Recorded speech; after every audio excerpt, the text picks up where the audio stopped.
assim que eu comecei a trabalhar com o ensino médio, a princípio eu adorei, porque eu adoro literatura e no ensino médio eu poderia trabalhar muito com os textos literários. Não que eu não fizesse isso com o ensino fundamental, mas lá eu poderia trabalhar com Machado de Assis, com Lima Barreto, com José de Alencar, e fui com uma sede ao pote que você não imagina.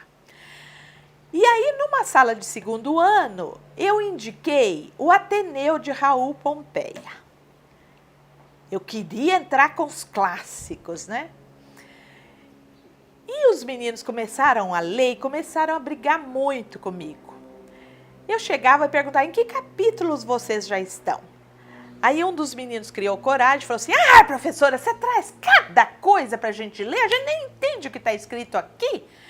Aí eu falei, o que você tem, qual a sua dúvida? O que é cosmologia? Cosmologia, eu vou saber lá o que é isso. Aí eu falei, o que é cosmos? Tentando tirar da sala um pouco, para mostrar que eles sabiam, que era só interpretar, ler com atenção, né? Eu vou lá saber o que é cosmos, professora? Aí um aluno, que por sinal se chamava Sérgio, que é o personagem do Ateneu, e era extremamente tímido, levantou lá do meio da sala e veio. Professora, Sérgio, Cosmos? Não é aquele do Damião, não? E eu, porque eu não me segurava com as tiradas dele.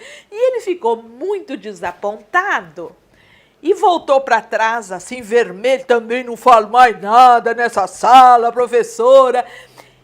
E eu, que ri demais, porque eu achei uma piada daquilo, voltei para casa muito triste, porque eu desapontei o aluno na sala, além de não ter levado avante a questão do Ateneu, que eu precisava retomar, né? Voltei no dia seguinte preocupada com aquilo, comecei a conversar com eles de novo. Por que vocês não estão gostando do Ateneu? Essa escola nem existe mais, professora. Imagina uma escola repressiva, militar que nem essa, os alunos não podiam nem dizer nada, nós aqui podemos dizer as coisas. E eu comecei a me perguntar se era hora, eram meninos que não tinham história de leitura, e eu já queria entrar com os clássicos.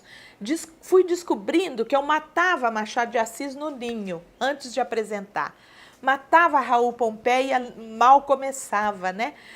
Aí eu falei, meu Jesus, o que fazer com esses meninos que chegam no ensino médio sem história de leitor e eu já quero enfiar a goela abaixo os clássicos, né? Começando pelos romances, eu não tinha o cuidado de começar por um conto, uma crônica, que talvez fosse mais interessante, né? Já queria começar pelos romances, porque eu achava que eles tinham que ir para o vestibular preparadíssimos. Sabe aquela preocupação que a gente tem de levar os meninos até a universidade e preparados para isso? E dei muito com os burros na água. Mas esse episódio me fez refletir muito e eu fui pensando.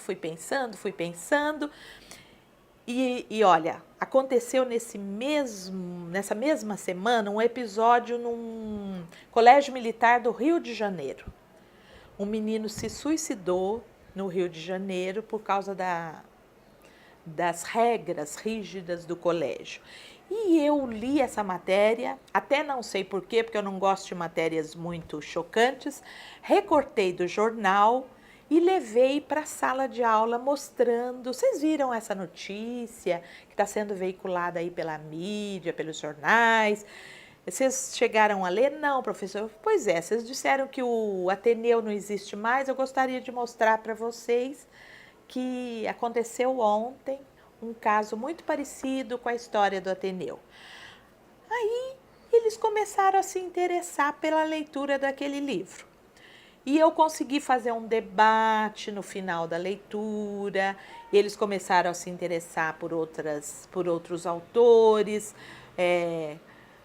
assim, não com o entusiasmo que eu esperava, mas eu consegui trabalhar alguns dos clássicos aquele ano.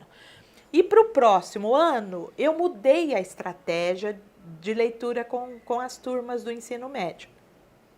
Eu levava livros de literatura infanto-juvenil e, para minha surpresa, eu misturava até contos de fada bem bonitos, aqueles livros bem editados, e muitos dos meninos iam pegar os contos de fada. E o que eu fui descobrindo com isso? Que várias etapas da leitura foram queimadas no decorrer da vida deles, da vida familiar, da vida na escola, que muitos deles não conheciam os contos de fada. Os professores ficavam horrorizados de me ver levar conto de fada para o primeiro ano do ensino médio.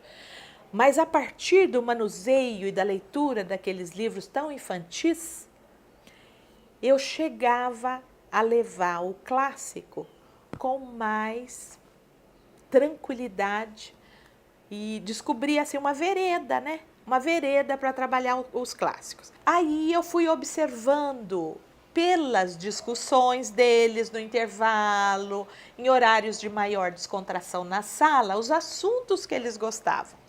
E fui lendo os livros para ver quais livros eu levaria que temáticas eu poderia escolher que batia mais com cada grupo de alunos. A partir daí, eu comecei a acertar mais os títulos que eu escolhia para eles. E depois eu fui aprendendo a levar vários autores, várias temáticas, levava para a sala de aula e eles, manuseando, iam escolhendo, eu selecionava junto. E esse foi uma descoberta minha que começou a funcionar melhor. Eles escolhiam junto comigo. E eu aprendi também a ler determinados trechos que eram interessantes em alguns livros e deixava em suspense num momento bem legal, que provocasse a curiosidade deles. E aí a turma queria ler aquele livro. Eu falava, gente, olha que coisa interessante, olha que personagem mais curioso. E lia um pedacinho e não terminava. Aí os meninos que ficavam loucos para ler.